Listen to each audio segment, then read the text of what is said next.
Тэгээ яг тэр хэсэг улсуудын эрх ашигыг яаж ажиллах тийм бас урам зоригтой тийм хүн байх ёстой шүү. Зүгээр бас нэг одоо би эндээс нэг энэ хүмүүсийн юунаас гараад нэг хэсэг газар чөлөөлж аваад худалдаад би бас ашиг олчих гэсэн хүнээ битгий сонгороо.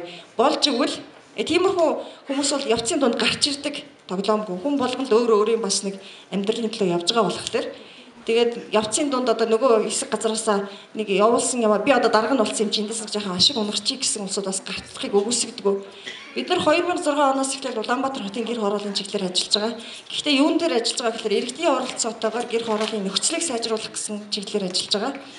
Тэр хугацаанд иргэдийг бид нар бас ийм зохион байгуулалтанд оруулаад төлөөллийнхээ байгууллагыг байгуулад өөрсдийнхөө сайн сайхны амьдралын төлөө нөхцөл болцоогоо сайжруулахын төлөө ингээд одоо зохион байгуулалт явахыг хичээж ажилладаг. Нөгөө байгууллагууд маань даргаа сонгоод ингээд явхлаар бас янз янзын хүмүүс таардаг. Зарим дарга нь болохоор ингээд за эхлээд нэг сайхан идэвхтэй ажиллаж байгаа дараа нь улс төржөд явчихдаг ч юм уу.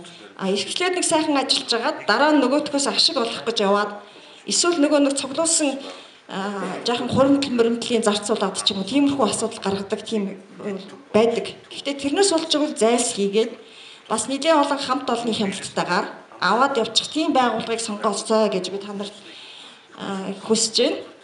За зохион байгуулалтанд хэрхэн орох вэ гэж байгаа. За зохион байгуулалтанд орох бол нэг их амар биш бас.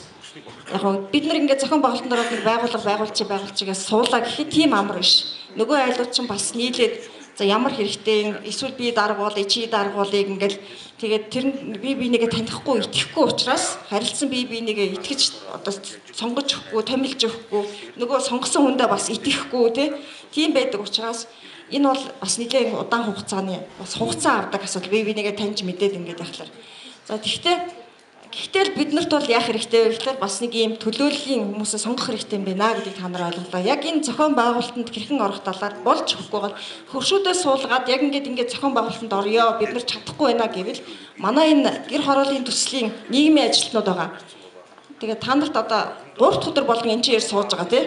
Одоо тэр хүмүүстэй хандаад бид нар ингээд хөршүүдээр нийлээ сууж байна. Нэг өдөр хурж ирээд бид нар зохион байгуулалтанд ороход туслаад өгөөч гэвэл манай хүмүүс очиод ажилланаа.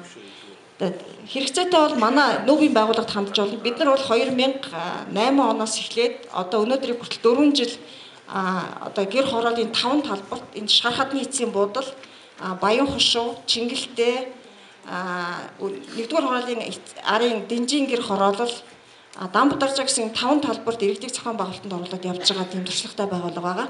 Бид нар бас хандаж болно.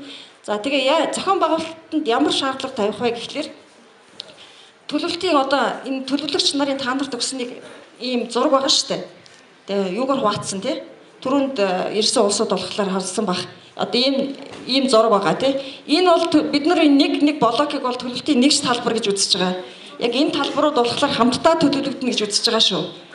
Тэгэхээр энэ нэг талбарт амьдарч байгаа асуудлууд яг л ижил хэрэгцээтэй өрхүүд бол нэг бүлэг байх юм аа. Тэгээд нэг өрхөөс нэг хүн бүлгийн гишүүн байна. Өрх болгоноос төлөөлөлттэй байна тэр бүлэгт. Тэгээд одоо бүлэг дотроос ахлагчаа сонгоод за мэдээж тэр ахлагч чинь бас өөрийн амьдралтай юм чинь завтаа завгүй цаг гарна. Тэрийгээ туслаад ажиллах бас нэг туслахаа сонгоод ингээд 2 хүнийг сонгоод ингээд хамтраад ажилланаа. Тэр 2 хүн та нарыг өөрсдөө ирэх боломжгүй тийм үед одоо хилцээ тохирсон шийдлээ энэ архитектуруудтай ирж ажиллаад өөрсдийн та нарын төлөлтийн шийдлийг төлөлтөнд тусгуулах ажлыг хариуцаж ажиллах юм аа. Гэтэ тэр 2 хүн бас та нар нийлж уулзаад төлөвлөлтөн дээр ярилцах тэр бүх асуудлыг бол зохицуулж зохион байгуулж ажиллах юм аа. Тийм учраас энэ дээр бас жоохон хариуцлагатай хандаж яваарэ. За өнөөдөр бол иймэрхүү л мэдээлэл өгье. Дараагийн ээлжинд хэрвээ тэр бүлгээ зохион байгуулахад асуудал гарвал манай нийгмийн ажилтнуудаа хандаж асуудлаа зохицуулаарэ. За баярлалаа.